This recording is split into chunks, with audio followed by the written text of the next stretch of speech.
Hello students, I am Dr. Shambhu Kumar, Assistant Professor, GMC Betia. In previous class, we have discussed about the different aspects of diabetes mellitus. There we discussed about the introduction, clinical features, signs, symptoms, and the mechanism of diabetes mellitus. In that case, we discussed about the insulin, oral hypoglycemics, and their different mechanisms. We also discussed the difference, beauty, and drawbacks of the different drugs. But in this class, we will discuss there are some very important complications of diabetes, and these complications are diabetic ketoacidosis, that is diabetic coma. It mostly occurs in type 1 diabetes, and the different grades are generally occur in insulin dependent diabetes. It is infrequent in type 2 diabetes. The most common precipitating cause is infections. Others are trauma, stroke, pancreatitis, stressful condition, and inadequate dose of insulin. As you have already written here, there are different clinical features of diabetic ketoacidosis, and these are nausea, vomiting, pain abdomen, fruity scented breath, confusion, frequent urination, weakness, blurred vision, thirst, and rapid breathing or shortness of breath.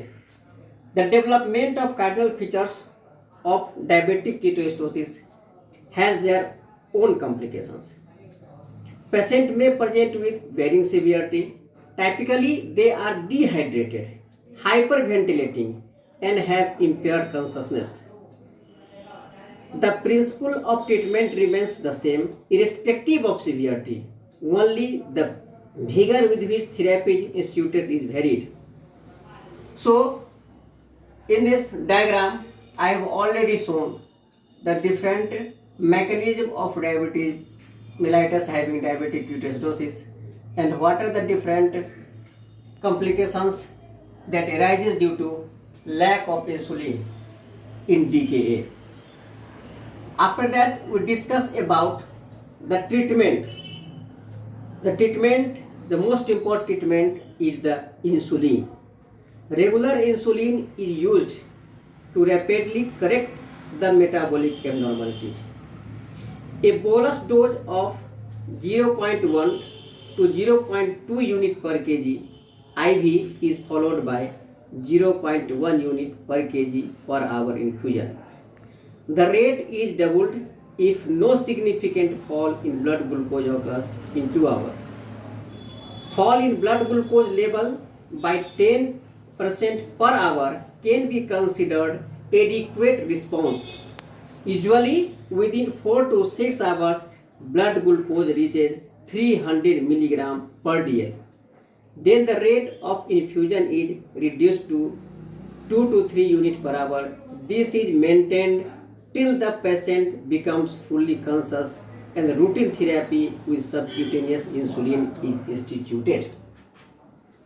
After that, the second most important treatment is the intravenous fluid.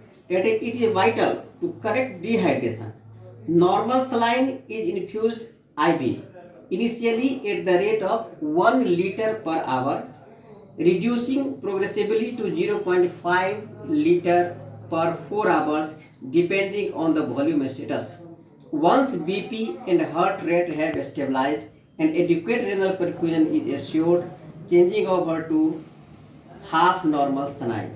After the blood sugar has reached 300 mg per dl, 5% glucose in half normal saline is the most appropriate fluid.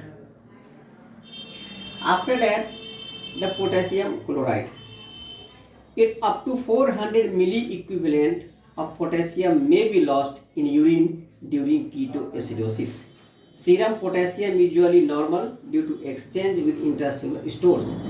When insulin therapy is instituted, ketosis subsides and potassium is driven back intracellularly. So it may cause the dangerous hypokalemia. So after 4 hours, it is appropriate to add 10 to 20 milliequivalent per hour potassium chloride to the IV fluid.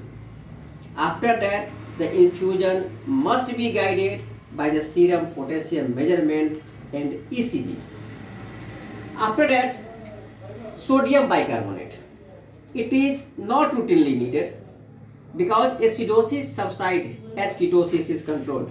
But if arterial blood pH is less than 7.1, acidosis is not corrected spontaneously or hyperventilation exists, then 50 milliequivalent of sodium bicarbonate is added to the IV fluid.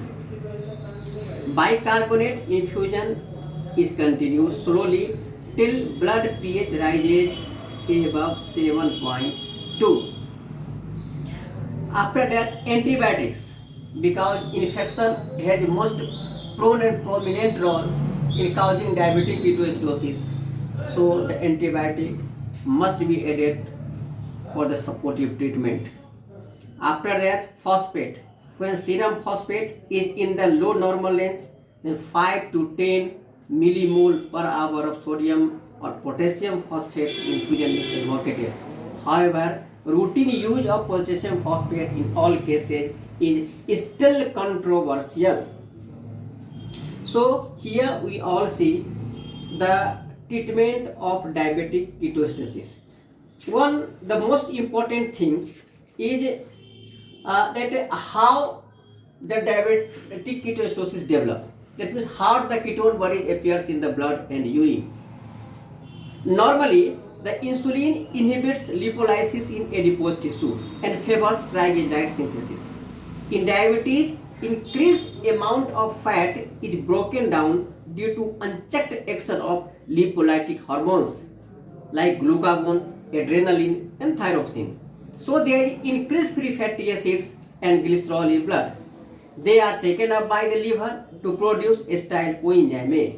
Normally, acyl coenzyme A is resynthesized to fatty acid and triglycerides, but this process is reduced in diabetes and acetyl coenzyme A is diverted to produce ketone bodies. Ketone bodies, that is acetone, acetoacetate and beta hydroxybutyrate.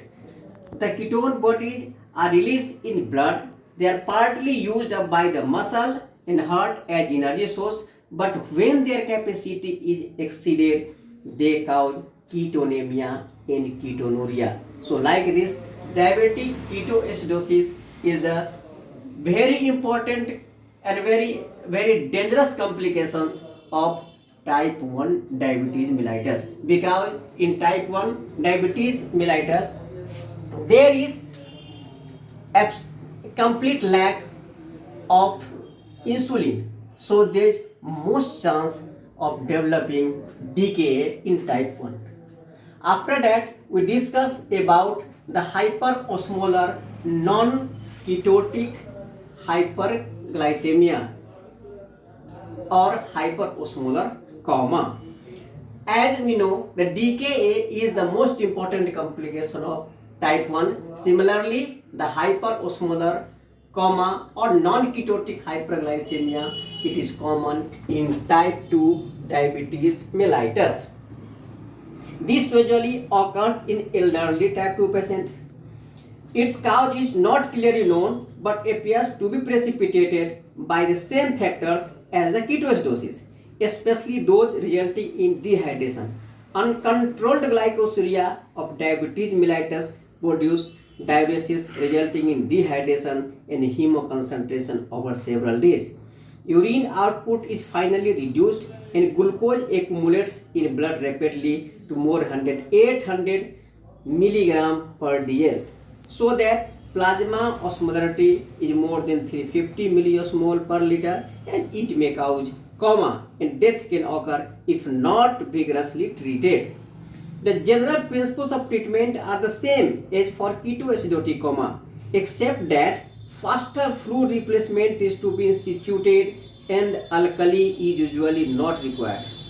These patients are most prone to develop thrombosis and hyperviscosity, so prophylactic heparin therapy is recommended. But Unfortunately, in spite of intensive therapy, mortality in hyperosmolar coma remains high. So here we also see the treatment protocols of hyperosmolar coma. After that, we some discuss about the glucagon. As we know, glucagon is very important thing, and it is single chain polypeptide. It has 2900 amino acids, 29 amino acids, and molecular weight is 3500. It is secreted by the alpha cells of the islets of Langerhans, but now they are prepared commercially by the process of recombinant DNA technology. After that, we discuss about the regulation of secretion. Like insulin, glucagon is also derived by cleavage of a large peptide prohormone. Its secretion is regulated by glucose levels. Glucose has opposite effects on insulin and glucagon release. That is, high glucose level inhibits glucagon secretion. The incretin, GLP-1, free fatty acid, and ketone bodies also inhibit glucagon release. Insulin, amylin, and somatostatin, they are elaborated by the neighboring beta and delta cells. They also inhibit glucagon secretion. Now we discuss the action of glucagon. Most of its actions are opposite to that of insulin. Glucagon causes hyperglycemia primarily by enhancing glycogenolysis and gluconeogenesis in liver. Suppression of glucose utilization in muscle and fat contributes modestly. Its secretion is increased during fasting and is largely responsible for the high fasting blood glucose level in type 2 diabetes. Glucagon increases the force and rate of cardiac contraction, and this is not antagonized by beta blockers, so they are also used in the treatments of cardiogenic shock. Very important thing is that the mechanism of action. Glucagon through its own receptor and coupling GS protein activates adenyl cyclase and increases CAMP in liver, fat cells, heart, and other tissue. The very important thing is that glucagon is inactive orally and its half-life is 3 to 6 minutes. So their important uses are hypoglycemia. So it is used in emergency in case of hypoglycemia. The dose is 0.5 to 1 milligram IV or IM. After that, it is also used in case of cardiogenic shock. So it's all about glucagon. Now, one important thing that we want to discuss, that when the monotherapy, dual therapy, and insulin through therapy should be instituted. So according to ACE guidelines, the monotherapy of oral hypoglycemic should be started if glycosylated hemoglobin, that is HbA1c, is 6.5 to 7.5. Now the dual drug therapy should be instituted and started if the HbA1c level is 7.6 to 9%.